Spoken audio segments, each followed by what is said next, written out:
Bonjour, je vous retrouve pour la suite du cours sur les fonctions polynômes et cette fois-ci on va parler des fonctions polynômes de degré 3 pour les classes de première technologique. Donc la définition d'une fonction polynôme de degré 3, eh bien, c'est une fonction qui est définie sur R, donc qui peut être calculée pour n'importe quel x appartenant à R, et qui est de la forme ax³ plus bx carré plus cx plus d, avec a, b, c, d ici 4 réels, et a est forcément différent de 0 pour qu'on ait un terme en x³. Donc des petits exemples, par exemple, moins 2x³ plus 3x carré plus x plus 5, on a bien un terme en x³ en plus grosse puissance de x. 7x³ plus 5, h de x égale à x³, voilà, tout ça c'est des fonctions polynômes de degré 3. Au niveau des propriétés, on va déjà s'intéresser à ces types de fonctions-là, donc qui sont de la forme ax³ ou ax³ plus b, qui sont votre programme de première technologique. Donc les choses à savoir, c'est que la fonction elle est strictement croissante si a, le terme qui est avec le x³ est strictement positif, ou elle est strictement décroissante si a, le terme qui est avec le terme en x³ est négatif, tout simplement. Donc ça nous donne du coup, quand la fonction est sous cette forme-là, pour la durée de la variation, pardon, on a juste à regarder le signe de A, le signe du nombre qui accompagne le x³.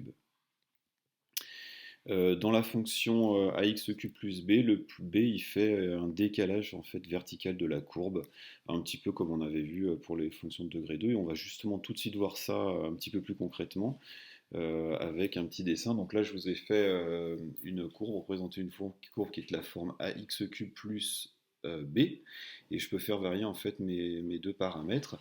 Donc si je fais varier mon paramètre a, c'est-à-dire le terme qui est collé avec le x³, quand il reste positif, on voit que ça s'affine un petit peu. Tant qu'il reste positif, la courbe est bien croissante. Et puis quand on va passer en négatif, on va bien avoir une courbe qui est décroissante.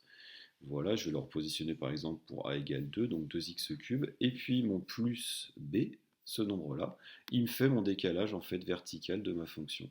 Donc là j'ai un décalage de plus 4. Si je le mets à 0, il passe par l'origine, et si je le décale en moins 0,5, moins 1, moins 1,5, moins 2, et ainsi de suite. Donc le deuxième paramètre, il nous sert uniquement à décaler notre courbe verticalement. Aussi, autre chose qui est votre programme, c'est de résoudre les équations de la forme x³ est égal à k, k est un nombre quelconque.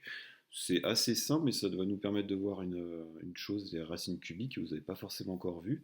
Donc pour tout réel k, l'équation x³ égale k admet une unique solution, donc il n'y a qu'une seule solution à cette équation-là, qui est x égale racine cubique de k. Ce petit symbole-là avec un petit 3 à côté du symbole racine, c'est une racine cubique. Donc vous le chercherez bien sur votre calculatrice pour l'appliquer.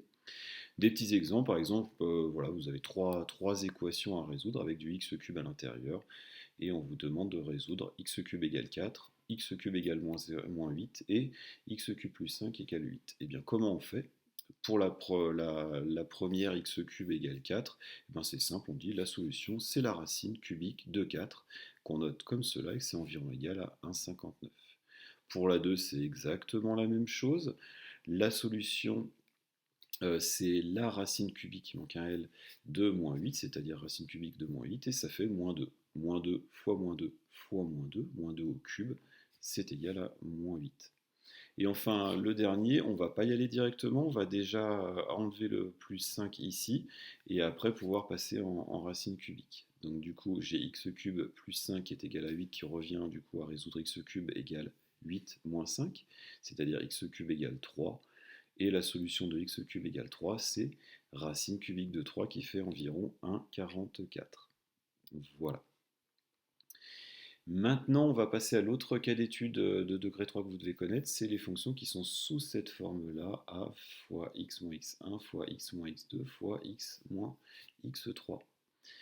Donc déjà au niveau des racines de ce polynôme, c'est assez simple à trouver. Un polynôme de degré 3 ayant la forme factorisée comme on vient de l'étudier admet 3 racines, c'est-à-dire 3 solutions à notre équation a fois x moins x1 fois x moins x2 fois x moins x3 égale 0, qui sont tout simplement x1, x2 et x3. Donc on les lit bien après les moins. Un petit exemple pour bien que vous compreniez.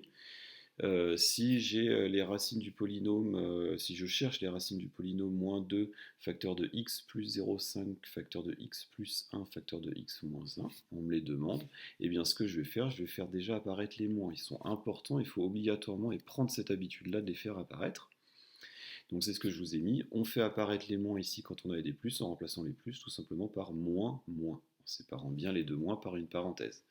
Du coup, mon polynôme qui était celui-ci devient celui-là, c'est exactement le même, mais les plus ont été remplacés par moins et moins. Et du coup, j'ai juste à lire mes racines après le premier moins, c'est-à-dire que là j'ai ma première racine, moins 0,5, ma deuxième racine, moins 1, et ma seconde racine ici qui est 1. Je la lis bien après le moins. Donc du coup, les racines du polynôme sont moins 1, moins 0,5 et 1. Ici, je vous les ai rangées dans l'ordre croissant. Autre question qu'on peut vous demander quand les polynômes sont sous cette forme-là, la fonction polynôme est sous cette forme-là, c'est vous demander d'étudier le signe. Donc ce qu'il faut savoir, c'est quand x moins x1 est positif quand x est supérieur à x1, tout simplement. Donc ça veut dire que si par exemple vous avez une parenthèse dans laquelle vous avez x moins 3, et bien x moins 3 est positif pour x égale 3. Donc quand on a un tableau de signes, on positionnera le nombre 3, et au-dessus du 3, on pourra mettre un plus, et en dessous, un moins. Et au niveau du 3, on mettra un 0, tout simplement. X plus 1, si jamais on a nous un plus, on se rappelle qu'il faut qu'on le fasse apparaître ce moins, et c'est important.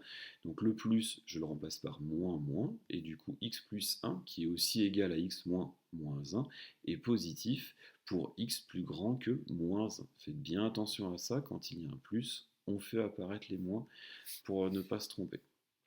Un petit exemple, on va étudier le signe de cette fonction-là. Donc 0,5 fois x plus 3 fois x moins 1 fois x moins 2.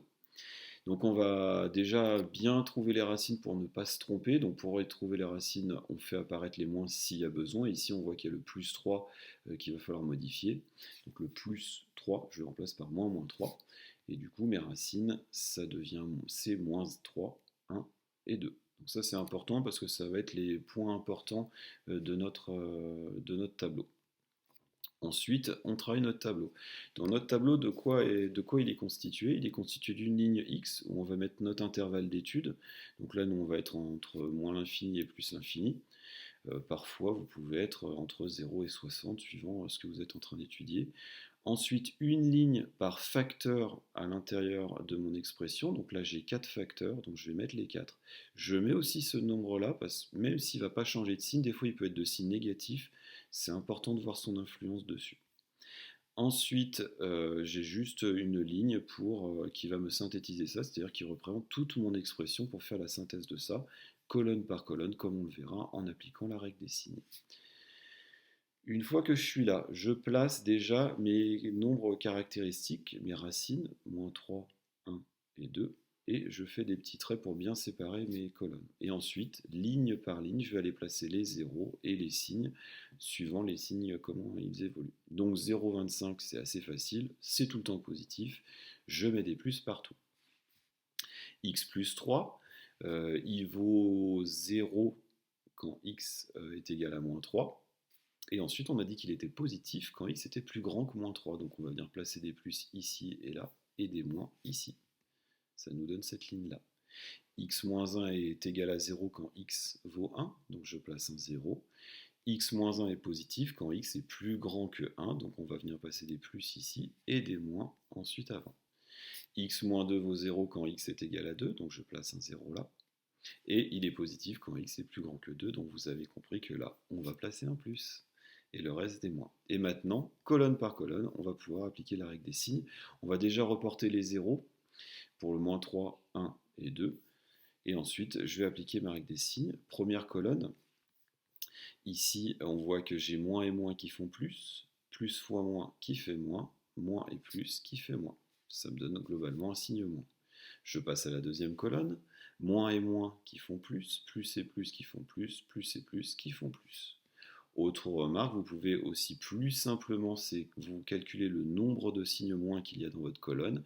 S'il y en a un nombre impair, comme c'est le cas ici, il y en a 3, globalement votre expression est négative et de signe négatif. Si jamais il y en a un nombre pair, comme c'est ici, il y en a 2, c'est le cas ici, eh bien votre expression est de signe plus, tout simplement. Là, par exemple, il y a un seul moins dans toute la colonne, donc du coup, c'est de signe moins. Ici, il n'y en a pas, c'est de signe positif. Et maintenant, concrètement, qu'est-ce que ça veut dire graphiquement, un petit peu ce que j'ai trouvé là? Je vais vous afficher un petit peu ce qu'affiche votre calculatrice quand on lui rentre cette expression-là. Elle vous rend ça. Et bien en fait, on voit bien que, alors là, on retrouve nos moins 3, 1 et 2, nos valeurs caractéristiques, où notre fonction était nulle. Et on voit bien qu'elle est négative avant moins 3, c'était cette partie-là. Puis elle passe positive je le réaffiche, pardon, entre moins 3 et 1, c'est cette partie-là.